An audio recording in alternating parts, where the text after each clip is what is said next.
don't understand people who say they lack motivation in life, because I'll make this extremely clear. If you're not pushing and striving for something, life is so mundane.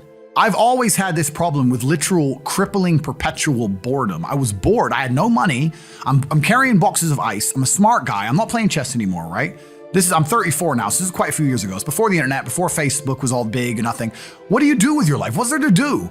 I thought I need to do something which drains me so that I can go to sleep at night without frustration. And if I kickbox, if I run 3 miles to the gym and then fight for 3 hours and run 3 miles home, at least I can sleep. I literally couldn't sleep. I wouldn't say it's ADHD, but I was just frustrated. And then on top of that, I've always had this huge frustration in regards to money, even though I was poor. I'd grow up around a bunch of other poor kids and we'd be walking to school or walking to college and a Ferrari would drive past and they'd go, oh, cool, Ferrari. And I'd say, doesn't that annoy you? And they're like, what do you mean? And I'd be like, he knows, he's hacked the matrix. Don't you see? How does he have 400 grand for a car? He knows something we don't know. Well, aren't you annoyed that there's people out there living a lifestyle that we can't ever aspire to? We're never gonna work a job and pull this off. Doesn't this bother you? And they all be like, no. But me, I was always angry. I was always angry, not angry in a go to jail way, but just I was angry. I was like, something isn't right, something doesn't add up. So kickboxing was my answer. I just started kicking people's ass and I just felt a little bit better. That was kind of how it worked. At what point did you realize you were like world class at this? So when my first day in the gym, I walk in, my coach, it was 4 Bosnian men. I was a child. It was 4 Bosnian men in this tiny little terrible gym. It was not like a commercial gym or a commercial class. And he said, can you fight? And I said, yeah, I've done karate for a few years. That I got knocked clean out on my first day, of course. And I guess they expected me to never come back, but I kept coming back. And my coach said to me, look, after about a year, he said, look, I want to put you into a fight. And he took me down to a town called Southend-on-Sea. And my first fight wasn't kickboxing. My first fight was actually MMA. And it must have been a little bit over a year because I was 18. And I was fighting a 24-year-old security doorman.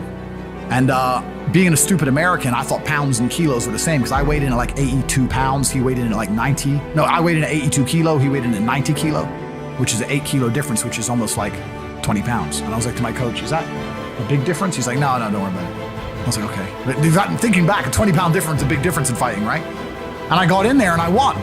I didn't win necessarily through skill, but I just kept going and I just outgassed him. And towards the end, I'm just on top of him, just punched him in the face, right? And now I'm only 18 years old. So from there, my coach was like, okay, you have some potential. And for a long time, I believed it was my only way out because like once again, before the internet and stuff, I'm going to college, I finished college.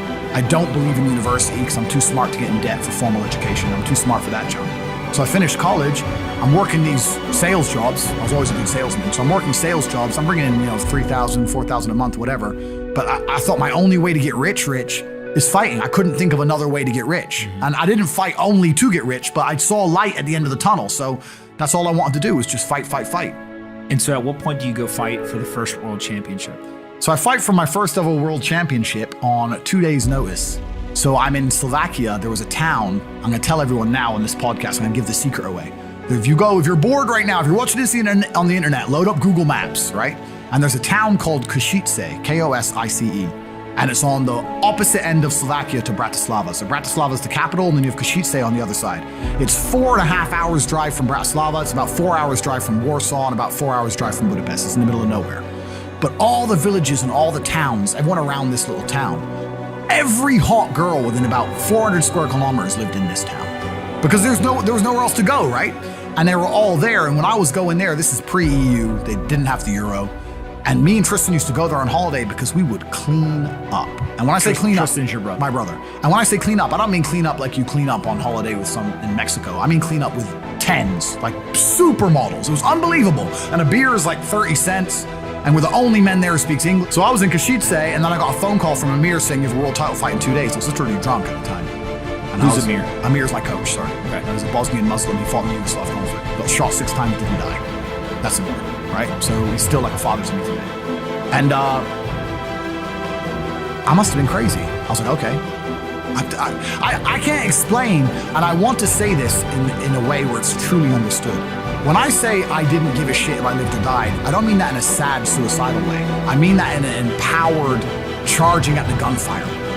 Back then, I didn't think I had anything that really made me really give a shit about living. Not in a do-do-do sad way, just in a, let's go out in a blaze of glory then. I'm not rich. I don't have nothing. I'm just banging girls in Slovakia. Well, who is this guy? So it was against the French world champion. Jean-Luc Benoit was his name. And the opponent pulled out and they needed a guy on 2 days' notice. And I had to lose 6 kilos, which is around 13 or 14 pounds in 2 days. So is that easy or hard? That's hard, bro. 13 pounds in 2 days, a long weight to lose. So I just stopped eating, stopped drinking, sitting in saunas, spitting all the water, just dying. Finally made weight, went to France, fought him 12 rounds, my first ever 12-round fight as well, fought him. And they gave the decision to him, but I was wrong. I beat him. And I beat him. I beat him. I didn't knock him out, but I beat him. And is this one of the 4 world championships, or this is the 5th? No, yeah. Well, it should be, yeah. But the tape was so convincing. The tape was actually sent off to the ISKA, the fighting organization, and they demanded a rematch. So they knew I won, right? Okay. Look, he's France. He's French. It was in France, and fighting has a lot of politics to it. You have to understand. I mean, UFC is UFC, the real big ones, but outside of the smaller ones, it makes more sense for the French promotion of a French champion. They'll sell a lot more tickets and a lot more pay-per-views with a French champion. So basically, either you knock him out or it's going to go to... It's kind of like that, right? So they commanded a rematch, and I rematched him 7 months later and knocked him out in the 8th, and I became world champion. Okay. Why keep going once you've won? There's always a new mountain to climb. I mean, that's a good question, because that's also kind of the reason I quit. Because it's like, why keep going? Well, there's always someone new to fight, and I'm still not financially where I want to be. And I don't know what else I want to do with my life, so I'll keep going, right? So I fought again, I beat another Frenchman, and then I fought again, I beat 2 Dutch guys to become 4-time world champion. But one day I woke up and I was like, is becoming 5-time world champion gonna improve my life? I mean, I've already do I need 5 belts? How much money do they pay for these fights? $3,000, $2,000. It doesn't even, you need to work on the side. You're giving up all your free time to get punched in the face. Like, it's a terrible decision. Like, I don't know why I decided to do it. But eventually, once I was world champion, I'd get like $100,000 a fight, but I'd give 20% to my manager. Then the UK, with the UK taxes, 40, 50% would disappear. And sometimes you only fight twice a year or whatever. I was certainly not rich. I didn't consider myself rich. So you get like rich. 30 to 40% of it. Yeah, and I didn't consider myself rich. Like 30, 40 grand chunks, twice a year, maybe 3 times a year. Living in London, London rents, you need a car. You're trying, like, you're not rich in any way. And that's actually the reason I retired, because I woke up one day and I thought, I'm giving 6 hours a day of absolute focus and energy to this. And I believe I'm smart enough that if I put that much tenacity into something else, I can be a multimillionaire. I truly believed that. I was like, I've realized now I've reached the pinnacle of kickboxing. My choice is either to change over to MMA, which I was offered to do earlier in my career, but at the time, the kickboxing contract paid more money. I had to pay the bill, so I went kickboxing. Change over to MMA, learn to wrestle, change over to UFC, blah, blah, blah. But this is also like 7, 8 years ago, where even the UFC didn't pay the money it pays now. But the UFC still doesn't pay that much money from what I understand. No, if you're like top 5 or champion, yeah. But most of the dudes you're going to see there in the prelims, they're getting 10 grand a fight, 9 grand a fight. It's nothing, right? So it'd be like starting my career all over again. And at the age of 28, I thought, I don't have the gumption to start again. I've been through hell for this. I've broken my hand 8 times. My ribs have been broken. I don't want to do this all over again. So what do you do when you realize that, hey, maybe I don't want to keep fighting? I decided to get rich.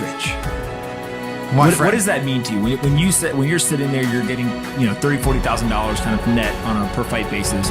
Is rich to you like, hey, I want a couple $100,000, $1 million, $20 million, $1 billion? I want 30 or 40,000 every month. 30 or 40,000 every month, so about $500,000 a year. Yeah. I thought if I had that much money, I could do whatever I want. Okay. That's what I decided. So what's step 1 that you do? So step 1 is, maybe that's how we ended up here together, my friend. Step 1 is, decided to be very logical about it. Chess player, right? So I was like, I want money. What is money?